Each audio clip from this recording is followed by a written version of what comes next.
Howdy AdWords fans, and welcome back to this chapter where we're going to talk about broad match and broad match modified keyword match types in depth. Like we spoke about in the previous chapter, broad match keywords, like you know, have no symbol. They're the default match type that AdWords will give you when you first put keywords into your account. So if you load up a bunch of keywords and you don't specify the phrase match with the parentheses or the brackets, you're going to get by default a broad matched keyword. Now, we spoke about the need to have a lot of caution when it comes to broad match. In fact, like we spoke about as well, this is a type of match type that you really should think twice, 3 times about before you decide to use it, and before you decide to forego the potentially better opportunities you'll have with broad match modified, phrase match, and exact match. But it's worth understanding the utility of broad match because it can be a tremendously powerful tool, and it could be a very, very successful methodology that you employ if you do it the right way. So use broad match with extreme caution and care. Negative keywords are an absolute must when it comes to broad match. No matter what you're doing, you really want to have a lot of negative keywords. That's because, like we spoke about, broad match keywords are going to get a lot of irrelevant clicks, because you're giving Google, like we spoke about, the most freedom. You're giving Google a lot of freedom, so you want to make sure you use a lot of negative to rein in the potential breadth of queries that will be eligible to trigger your ads. It's also worthwhile noting that broad match keywords have the lowest click-through rates in general. So broad match keywords have the lowest click-through rates in general. And that's because your keywords are not going to be very relevant in every case to what the query is that triggers your ad. So for example, if our keyword is leather desk chairs and our ads talk about desk chairs and somebody types in do-it-yourself desk chair project, they're not going to view your ad as very relevant to them because it's going to be clear, we hope, from your ad that you're selling desk chairs and not selling instructional manuals or hosting a YouTube video on how to build one yourself. So you're going to generally have lowest click-through rates. That's something to keep in mind when you think about broad match. So in this table over here, we have an example of a couple broad match keywords. So in this column, we have leather desk chair. Okay, so this is an example of a broad match keyword, leather desk chair, and ads may show on searches for free desk chairs, office furniture, just plain desks. Notice how it's possible that you'll get a click for somebody just typing in desks. Same thing goes for chairs, leather couches, pictures of a desk, pictures of desk chairs, and used desk chairs. And a lot of these keywords you'll notice are bad. These are keywords that you don't want clicks for because we're advertising for Poppin, and Poppin doesn't sell. Poppin does not sell these types of things. They don't sell used desk chairs. They don't sell leather couches. Or even if they do sell leather couches, that's not what we want to advertise in this ad group. So why are these keywords going to be triggered? Why are these queries going to trigger our ads? That's because Google has very, very complex algorithms that work well a lot of the time. So I don't want to sound too negative. It's very likely you're going to get some really good clicks. You might get queries on a broad match keyword like leather desk chair that are just like what you want in leather desk chair. And but it's more often than not, you're going to get a lot of queries that are totally irrelevant, like free desk chairs, office furniture, things that you don't want getting clicks for. Another example is, let's say you have a broad match keyword, wood corner desk. We might get a click for somebody searching for a corner office for rent because Google might say, hey, corner here is pretty similar to the corner in your ad, the corner in the actual keyword, and office is similar to desk. So we might start getting these types of queries triggering our ads, and that's not something that we want to happen. Do-it-yourself desk assembly, plastic desks, corner desks from IKEA, wood corner desk for sale online. Now, notice how I have this in italics, and that's because it's a really good keyword. And like I said before, it's quite possible that we will get good keywords, good queries triggering our ads with broad match keywords. And wood corner desks for sale online is precisely the keyword we want. But we could accomplish that, and we could make more sure that we'll get those keywords with broad match modified, phrase match, and exact match. But keep in mind, those are some of the dangers. Now let's talk about some of the good things. let's talk about some of the good things that we could get with using broad match keywords. So one of the pros of broad match keywords is that we're going to spend less time building keyword lists. Now, I'm hesitant to call this a pro. Some of you might view it as a pro, which is why I'm going to include it. But ultimately, we want to be thoughtful advertisers, putting time into our campaigns. We're going to beat our competitors by putting time and effort into these campaigns. That's how we're going to win. That's how we're going to be better in these auctions. But be that as it may, if you need to build out keyword lists really quickly and just get the ball rolling, broad match keywords allows you to build keyword lists faster. Another potential benefit of broad match is that you can't think of every variation.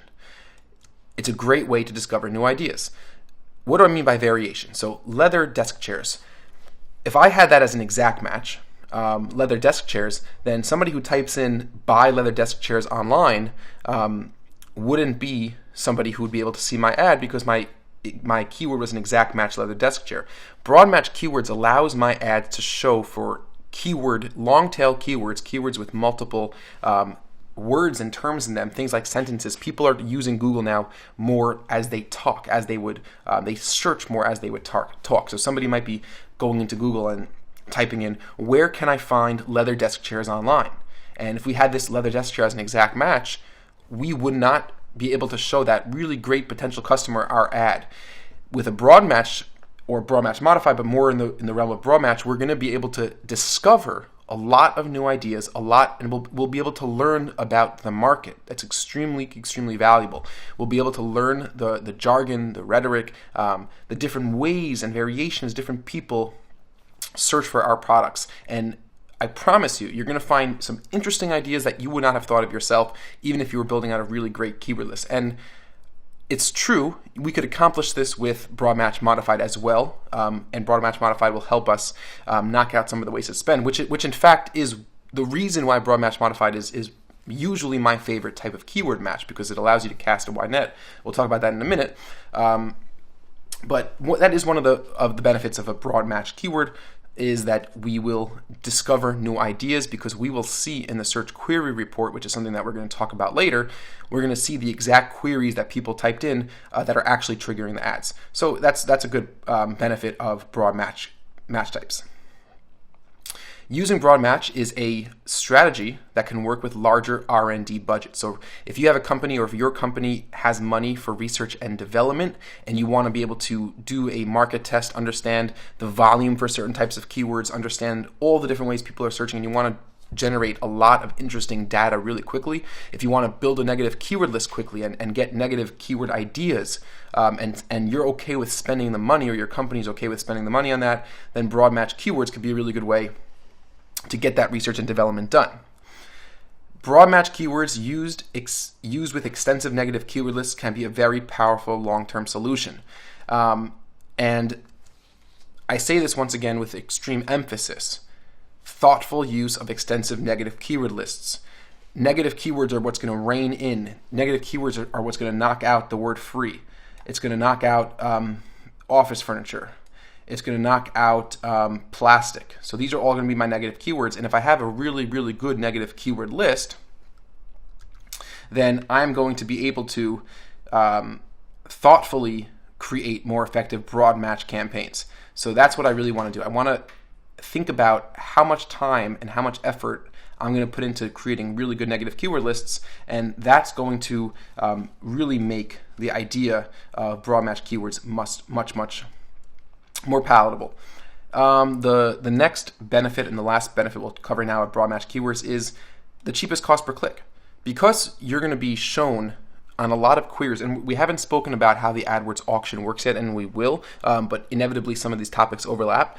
But we're going to get the cheapest cost per click with broad match, and that's because leather desk chair itself, that exact phrase, leather desk chair, might be highly saturated. We might be going up against Macy's furniture, we might be going up against Bob's Furniture, we might be going up against Raymore and Flanigan.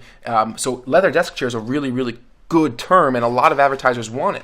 But we're going to find some long tail variations and some more peripheral keywords and some long sentence strings that would still represent a good customer, but they're not going to be as directly targeted by all these other competitors. So it's going to make it a keyword in the broad match form that's going to bring us the cheapest cost per click, because it's going to enter us into the less saturated auctions. And we'll talk about what auction saturation means. We'll talk about how the live auction works with every single search that's done on Google.